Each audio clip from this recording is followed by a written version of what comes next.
जेव्हा तुमची ब्राईड तुम्हाला असं म्हणते ना, की मला ना लिपस्टिकचा कुठलाही डार्क शेड नको आहे, फक्त ना मला लिप्सवरती असा टिंटेड इफेक्ट हवा आहे. तेव्हा तुम्हाला काय करायचं माहिती आहे का? लिक्विड ब्लशर्स जे असतात ना किंवा चिक टिंट जी असतात, जी थोडीशी पिंक, पीच किंवा न्यूडी शेडमध्ये असतात, इथे तुम्हाला ते यूज करायचे आहेत. फक्त ते लिक्विड फॉर्ममध्ये असले पाहिजे, म्हणजे त्याचं ॲप्लिकेशन ना खूप इझी पद्धतीने होतं. आणि यासाठी ना तुम्हाला कुठलाही लिपस्टिक ब्रश यूज करायची गरज नाही आहे. यासाठी तुम्हाला आयशॅडोचा जो स्मॉल ब्लेंडिंग ब्रश असतो ना, ज्याने आपण लोअर लॅश ब्लेंड करतो, इथे तो ब्रश तुम्हाला घ्यायचा आहे. आणि कुठलाही लिप शेप फॉलो न करता खूप जास्त रँडमली तुम्हाला ते लिक्विड ब्लशर किंवा चिक टिंट लिप्सवरती यूज करायचे. आणि त्यानंतर तुम्ही त्याच्यावरती कुठलाही ग्लॉसचाही टचअप करू शकता.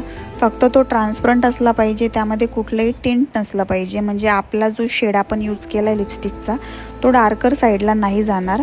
आणि या टेक्निकने ना लिप्स थोडेसे प्लम्प आणि पावटी पण दिसतात.